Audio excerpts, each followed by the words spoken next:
নমস্কাৰ, আপুনি চাই আছে মিড ডে 18। মই জয়ন্ত মাধৱ গোস্বামী। জাগিৰোডত 43 গৰাকীকৈ লোকক ইতিমধ্যে গ্ৰেপ্তাৰ কৰা হৈছে, আটক কৰা হৈছে, কিয়নো ৰেলৰ পৰা পলায়ন কৰিছিল এই আটাইকেইগৰাকী লোকে।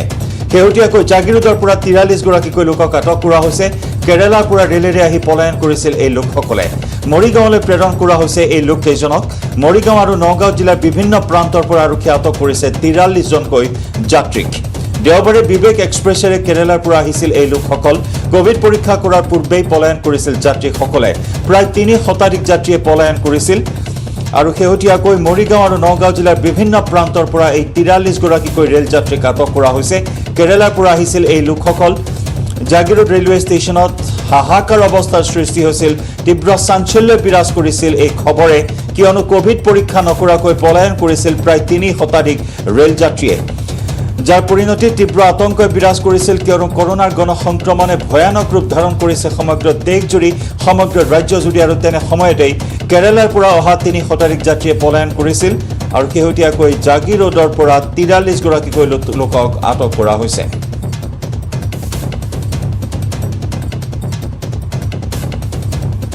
এইটো 43 আছে ইয়াতে। এইটো মায়ং আছে, জাগিৰোড আছে, মৰিগাঁও আছে। পজিটিভ ইয়াতে নাই, এইটো মৰিগাঁও লৈ যাম এতিয়া আমি। মৰিগাঁও হয় হয়।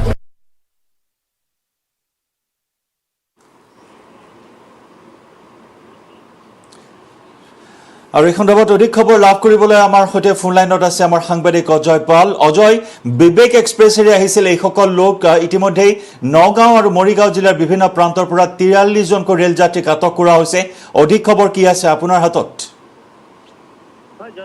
ইতিমধ্যে আপুনি উল্লেখ কৰিছে যে কালিৰ দিনটোত আচলতে এক ভয়ংকৰ ঘটনা সংঘটিত হৈছিলে জাগিৰোডত। বিবেক এক্সপ্ৰেছৰ জৰিয়তে কেৰালাৰ পৰা প্ৰায় প্ৰথম পৰ্যায়ত আচলতে 300 বুলি কোৱা হৈছিল, যদিও পৰৱৰ্তী সময়ত আমি জানিবলৈ পাৰিছিলো যে প্ৰায় 5 শতাধিক লোক আচলতে ৰেলেৰে জাগিৰোড আহি উপস্থিত হৈছিলে। আৰু সেই সময়তে স্বাস্থ্য বিভাগে আচলতে তেওঁলোকৰ কোভিড পৰীক্ষাৰ ব্যৱস্থা কৰিছিলে। কিন্তু দেখা গৈছিলে যে পিছৰ পৰৱৰ্তী সময়ত এক হুলস্থুলীয়া পৰিৱেশ আচলতে সৃষ্টি হ'ল ষ্টেচনত, আৰু বৃহৎ সংখ্যক আচলতে প্ৰায় 5 শতাধিক লোক আচলতে তাৰ পৰা পলাই যাবলৈ সক্ষম হয়। যিহেতু নিৰাপত্তাৰক্ষী যথেষ্ট কম আছিলে, তাৰে সুযোগ লৈ তেওঁলোকে পলাই যাবলৈ সক্ষম হয়। আৰু তাৰ পিছতে জাগিৰোডৰ লগতে সমগ্ৰ মৰিগাঁও জিলাতেও এক চাঞ্চল্য বিৰাজ কৰিছিলে। আৰু তাৰ পিছতে দেখা গৈছে আজি মৰিগাঁও জিলা প্ৰশাসন বা জাগিৰোড আৰক্ষীয়ে 43 গৰাকীকৈ লোকক, যিসকল লোক কেৰালাৰ পৰা সেই ৰেলেৰে আহি জাগিৰোডত উপস্থিত হৈ তেওঁলোকে পলায়ন কৰিছিল। আৰু তেনেধৰণৰ 43 গৰাকী লোকক আচলতে আজি আটক কৰিবলৈ সক্ষম হৈছে জাগিৰোড যি থানা এলেকা, সেই থানা এলেকাৰ বিভিন্ন প্ৰান্তৰ পৰা আচলতে এই সকল লোক আত্মগোপন কৰি আছিলে। আৰু সেই গোপন সূত্ৰৰ ভিত্তিত আচলতে আৰক্ষীয়ে তদন্ত কৰিছিলে, অভিযান চলাইছিলে। আৰু সেই অভিযানত দেখা গৈছে যে আজি 43 গৰাকীকৈ লোকক আটক কৰিবলৈ সক্ষম হৈছে। আৰু ইতিমধ্যে মৰিগাঁও যি আৰক্ষী অধীক্ষক, তেখেতে এক সংবাদমেলৰ আয়োজন কৰিছে। সেই সংবাদমেলত তেখেতে সবিস্তাৰে হয়তো জনাব। কিন্তু পৰৱৰ্তী সময়ত দেখা গৈছে যে জাগিৰোডৰ যিসকল 43 গৰাকী লোকক আটক কৰিবলৈ সক্ষম হ'ল, সেই লোকসকলকো আচলতে মৰিগাঁৱলৈ প্ৰেৰণ কৰা হৈছে ইতিমধ্যে। আৰু আমি জানিব পাৰিছো কেৱল এই 43 গৰাকীয়ে নহয়, মুঠ 90 গৰাকীতকৈ অধিক লোক আচলতে আটক কৰিবলৈ সক্ষম হৈছে। কিন্তু জাগিৰোড থানা এলেকাৰ মুঠ 43 গৰাকীকৈ লোকক ইতিমধ্যে আটক কৰিছে। আৰু বাকী যিখিনি লোক আছে সেই লোকসকল মৰিগাঁৱত থকা বুলি আমি ইতিমধ্যে জানিব পাৰিছো। মুঠ 90 গৰাকীতকৈ অধিক লোকক আচলতে আটক কৰা হৈছে। জয়ন্ত,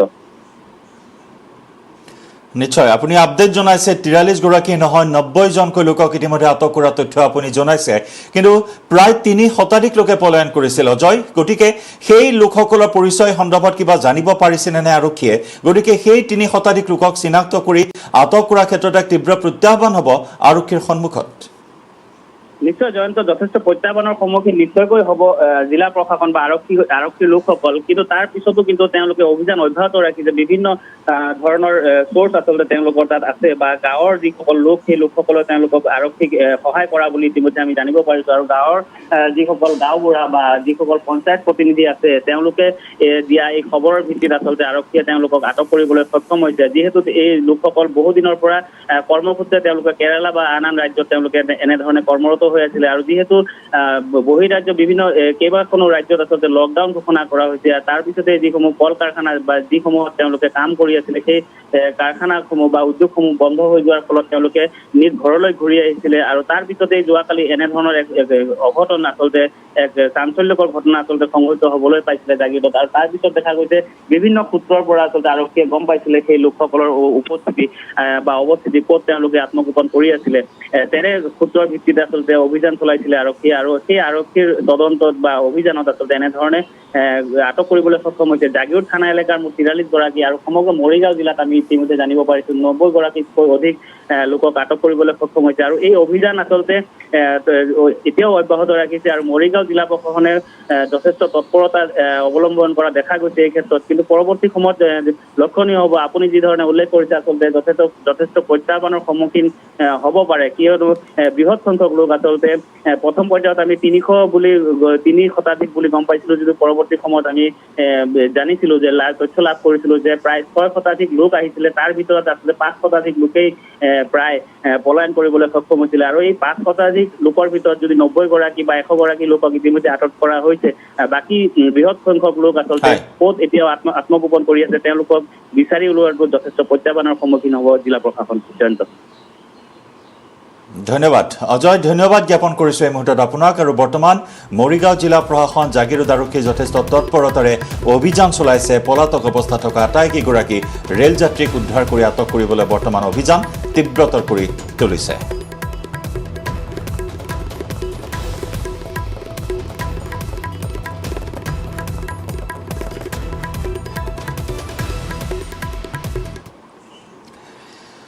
আজি পঞ্চদশ অসম বিধানসভাৰ প্ৰথমখন অধিৱেশনৰ তৃতীয় তথা অন্তিমটো দিন আৰু আজি অন্তিমটো দিনত ৰাজ্যপালৰ ভাষণৰ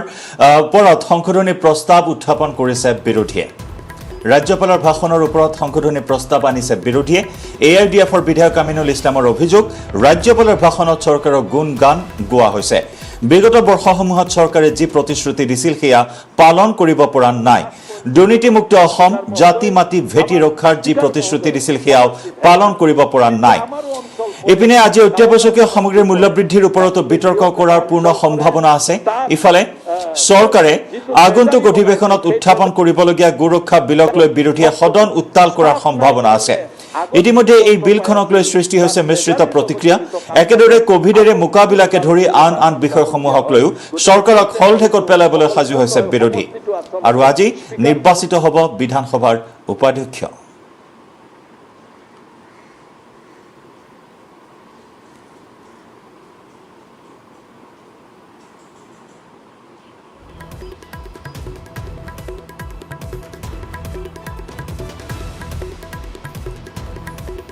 আৰু ৰাজ্যপালৰ ভাষণ সন্দৰ্ভত AIDFৰ বিধায়ক আমিনুল ইছলামৰ প্ৰতিক্ৰিয়া ৰাজ্যপালৰ ভাষণৰ সংশোধনী প্ৰস্তাৱ আনিছে AIDFে আমিনুলৰ অভিযোগ বিগত চৰকাৰৰ ব্যৰ্থতা ৰাজ্যপালৰ প্ৰস্তাৱত অহা নাই NRCৰ ভিত্তিবৰ্ষ সন্দৰ্ভত মন্তব্য কৰিছে আমিনুল ইছলামে NRCৰ ভিত্তিবৰ্ষ সন্দৰ্ভত প্ৰতিক্ৰিয়া প্ৰকাশ কৰিছে এইখন চৰকাৰে উন্নয়নৰ ৰাজনীতি কৰিব বিচৰা নাই পূৰ্বৰ চৰকাৰৰ দৰে অৰ্থহীন বিষয়ত জনসাধাৰণক ব্যস্ত ৰাখিব বিচাৰিছে এইখন চৰকাৰে NRC হৈ যোৱাৰ পিছতো নতুন বিতৰ্কৰ সৃষ্টি কৰি জনসাধাৰণক ব্যস্ত ৰাখিব বিচাৰিছে চৰকাৰে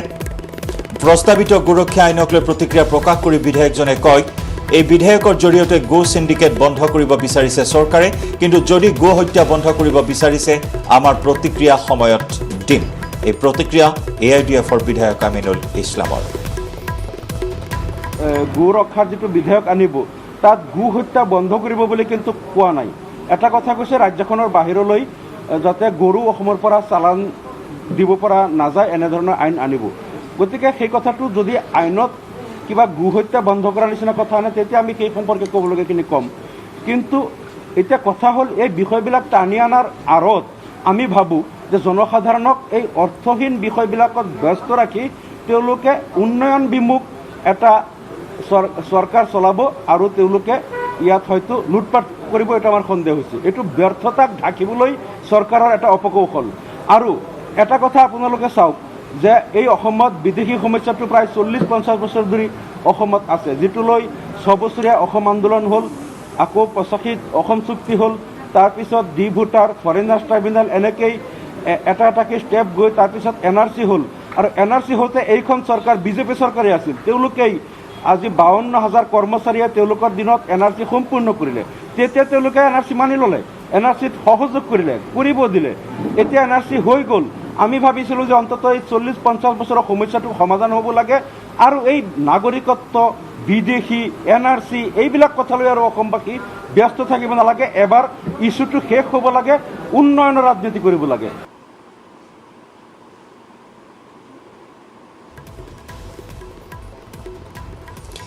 আৰু অসম বিধানসভাৰ অধিৱেশনৰ আজি অন্তিমটো দিনৰ কাৰ্যসূচীৰ বৰ্তমানৰ কাৰ্যক্ৰমণিকাৰ পোনপটীয়া সম্প্ৰচাৰ এই মুহূৰ্তত আমি আগবঢ়াইছোঁ আনিছিলোঁ কিয় হঠাৎ এনেধৰণৰ এটা পৰিৱেশ হৈ গ'ল ভৰতন ডাঙৰীয়াই নাও বৈচালে আহিলে ব্যক্তিগতভাৱে আক্ৰমণ কৰিলে বিৰোধীৰ সাহস নাই যদি ভাবে যে আমি নম্ৰতা আমি ভালকৈ কোৱা কথাটো যদি আমাৰ দুৰ্বলতা বুলি ভাবে যদি ভাবে যে আমাৰ সাহস নাই তেতিয়া কি আমি চিঞৰি ইয়াত কথা ক'লেই আমাৰ সাহস বুজাব নেকি সেইটোতো আমাৰ সংস্কৃতি নহয় আজি ভৰতনহৰ কথাটো তেওঁ ক'লে মই কম নেকি তেওঁলোকৰ ইয়াত বহি থকা কোনে সমষ্টি হলাইছে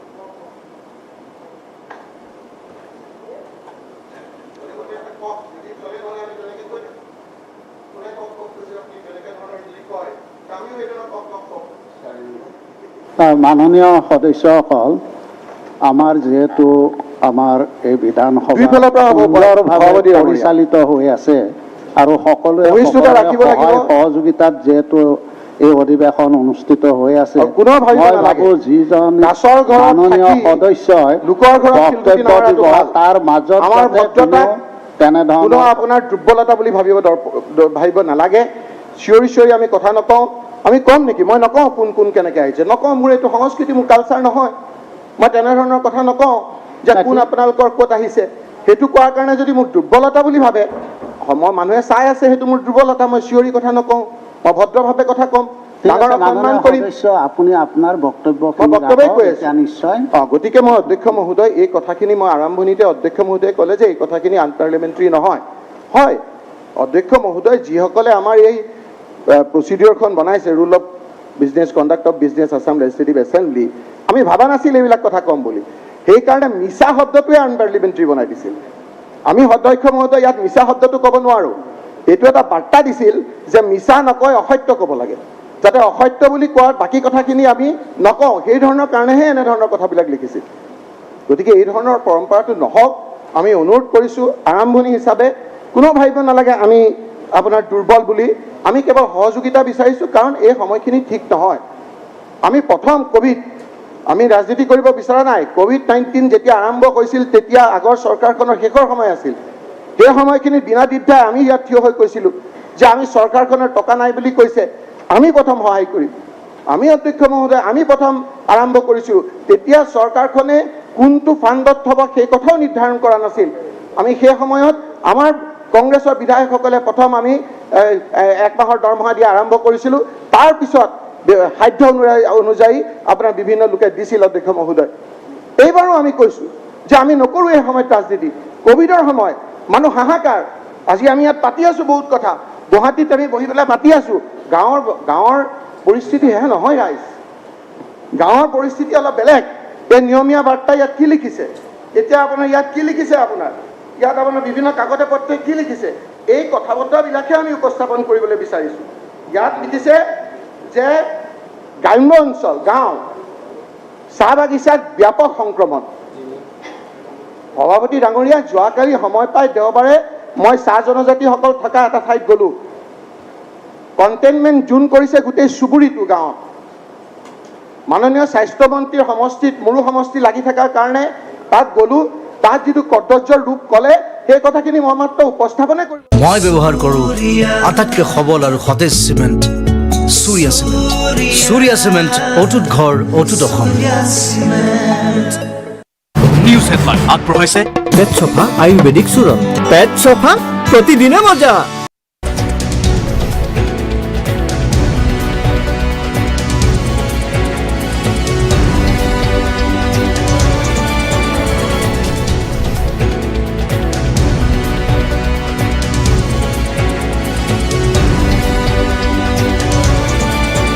হেডলাইন আগবঢ়াইছে পেট চফা আয়ুৰ্বেদিক চূৰণ পেট চফা প্ৰতিদিনে মজা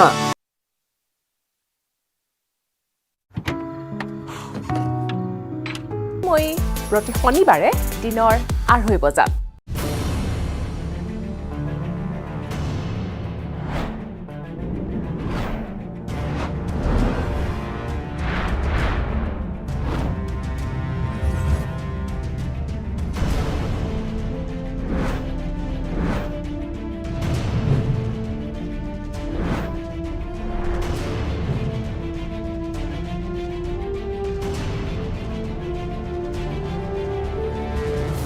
এয়া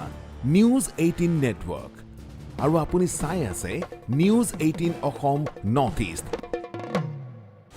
নিউজ মানে কেৱল নিউজ 18 প্ৰাইম টাইম নিউজ মানেও কেৱল নিউজ 18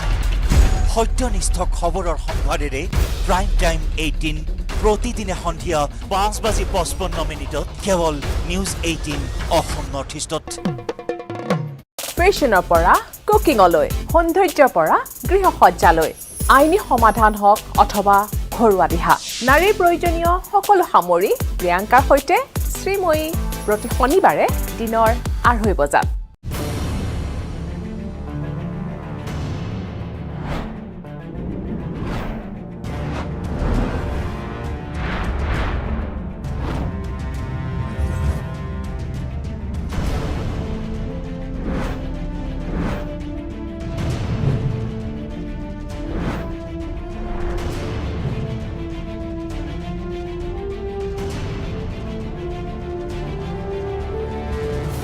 এয়া নিউজ 18 নেটৱৰ্ক আৰু আপুনি চাই আছে news 18 Assam north east news মানে কেৱল নিউজ 18 প্ৰাইম টাইম নিউজ মানেও কেৱল নিউজ 18 সত্যনিষ্ঠ খবৰৰ সম্ভাৰেৰে প্ৰাইম টাইম 18 প্ৰতিদিনে সন্ধিয়া 5:55 কেৱল নিউজ 18 অসম নৰ্থ ইষ্টত ফেশ্বনৰ পৰা কুকিঙলৈ সৌন্দৰ্যৰ পৰা গৃহসজ্জালৈ আইনী সমাধান হওক অথবা ঘৰুৱা দিহা নাৰীৰ প্ৰয়োজনীয় সকলো সামৰি প্ৰিয়ংকাৰ সৈতে শ্ৰীময়ী প্ৰতি শনিবাৰে দিনৰ 2:30 বজাত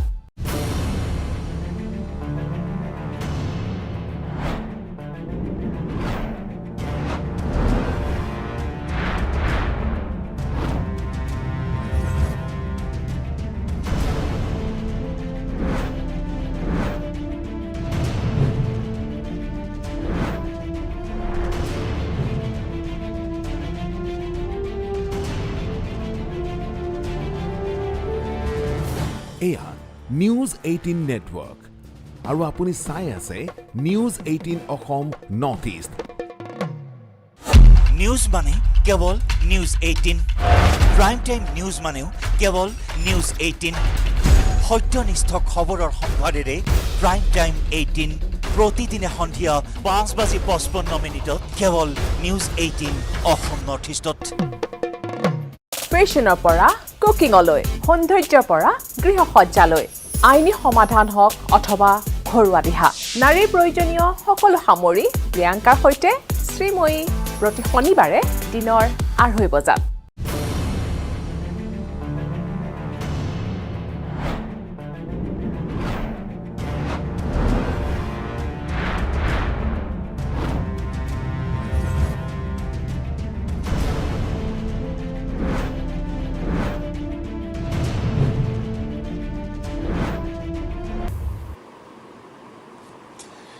বিধানসভাত আলফা স্বাধীন আৰু চৰকাৰৰ মাজৰ আলোচনাক লৈ প্ৰতিক্ৰিয়া প্ৰকাশ কৰিছে জোনাইৰ বিধায়ক ভুৱন পেগুৱে। ভুৱন পেগুৱে কয় যে আমাৰ মুখ্যমন্ত্ৰীৰ অধীনত ৰাইজ সুৰক্ষিত অনুভৱ কৰিছে। 2020ত বিটিআৰ চুক্তি কৰাৰ দৰে আলফাৰ সৈতে চুক্তি সম্পন্ন কৰি ৰাজ্যৰ 40 বছৰীয়া সমস্যাটোৰ সমাধান আমাৰ চৰকাৰে কৰিব বুলি আমি আশাবাদী। আলফায়ো আমাৰ এইখন চৰকাৰক প্ৰশংসা কৰিছে বুলি মন্তব্য কৰে ভুৱন পেগুৱে।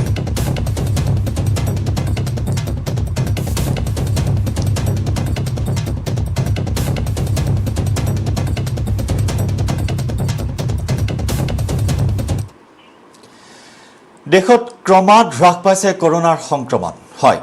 ক্ৰমাগতভাৱে 2,22,000কৈ নতুনকৈ আক্ৰান্ত হৈছে কোভিড-19ত প্ৰায় 2.5 লাখৰ তললৈ নামিছে সংক্ৰমণৰ হাৰ কমাত নিম্নগামী হোৱা পৰিলক্ষিত হৈছে কৰোনাৰ সংক্ৰমণ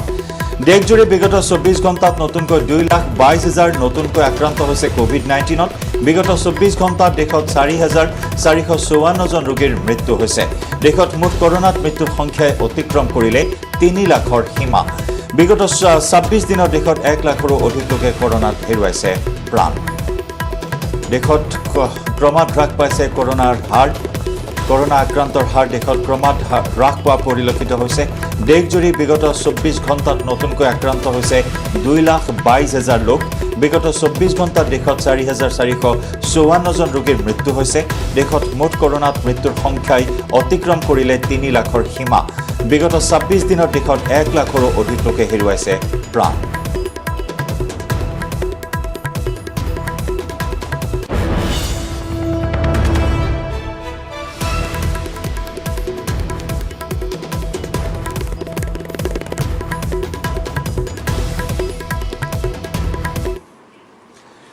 পুৱতি নিশা তিনিচুকীয়াৰ চেণ্ট্ৰেল বেংকত সংঘটিত হয় এক ভয়ংকৰ অগ্নিকাণ্ড তিনিচুকীয়াৰ চেণ্ট্ৰেল বেংকত সূত্ৰপাত হয় এই অগ্নিকাণ্ডৰ তিনিচুকীয়াৰ চিৰাপতিত অৱস্থিত চেণ্ট্ৰেল বেংকত এই অগ্নিকাণ্ডৰ সূত্ৰপাত হয় জুইত সম্পূৰ্ণৰূপে জাহ গ'ল বেংকটোৰ ভিতৰচোৱা বেংকটোৰ 4খনকৈ অগ্নি নিৰ্বাপক বাহিনীৰ বাহন আহি জুই নিৰ্বাপনৰ চেষ্টা চলায় কেনেকৈ এই অগ্নিকাণ্ড সংঘটিত হ'ল সেয়া এতিয়াও জানিব পৰা হোৱা নাই বেংকটোত জমা আছিল প্ৰায় 10 কোটি টকা ভাগ্যক্ৰমে লকাৰত জুই নালাগিল সকলো নথি পত্ৰ আচবাব জাহ গ'ল জুইত লকাৰত থকা 10 কোটি টকা সুৰক্ষিত আছে বুলি সদৰি কৰিছে বেংকৰ মেনেজাৰগৰাকীয়ে পুৱতি নিশা তিনিচুকীয়াৰ চেণ্ট্ৰেল বেংকত সংঘটিত হয় এই ভয়ংকৰ অগ্নিকাণ্ড এতিয়াও অগ্নিকাণ্ডৰ কাৰণ জানিব পৰা হোৱা নাই ৰহস্যৰ আৱৰ্তত এই অগ্নিকাণ্ড 4খনকৈ অগ্নি নিৰ্বাপক বাহিনীৰ বাহনে জুই নিৰ্বাপন কৰিবলৈ সক্ষম হয় এই অগ্নিকাণ্ডত সকলো নথি পত্ৰ জাহ যায় যদিও লকাৰত থকা 10 কোটি টকা সুৰক্ষিত আছে বুলি সদৰি কৰে বেংক মেনেজাৰে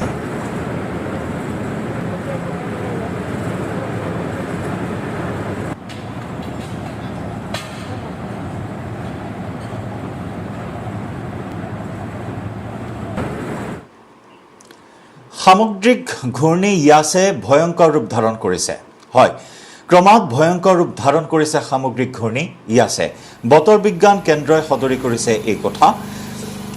কলকাতা উৰিষ্যা অন্ধ্ৰপ্ৰদেশৰ উপকূলীয় অঞ্চলত ব্যাপক প্ৰভাৱ পৰাৰ আশংকা কৰা হৈছে আজি ৰাজ্য তিনিখনৰ মুখ্যমন্ত্ৰীৰ সৈতে গৃহমন্ত্ৰী অমিত শ্বাহে পৰিস্থিতি পৰ্যালোচনা কৰিব তিনিখন ৰাজ্যৰ NDRFৰ 50টাৰো অধিক দল সাজু কৰি ৰখা হৈছে 26 মেত পশ্চিমবংগ আৰু উৰিষ্যাৰ উপকূলত ঘূৰ্ণী ইয়াছে খুন্দা মৰাৰ আগজাননী দিছে আজি নিশাৰ ভিতৰতে সামুদ্ৰিক ধুমুহালৈ পৰিণত হ'ব ইয়াছ ঘণ্টাত 155 পৰা 165 কিলোমিটাৰ বেগত গতি কৰিছে ইয়াছ ঘূৰ্ণীয়ে পশ্চিমবংগৰ দক্ষিণ 24 পৰগনা আৰু পূব মিদনাপুৰৰ বহু লোকক ইতিমধ্যেই নিৰাপদ স্থানলৈ স্থানান্তৰৰ প্ৰক্ৰিয়া আৰম্ভ কৰা হৈছে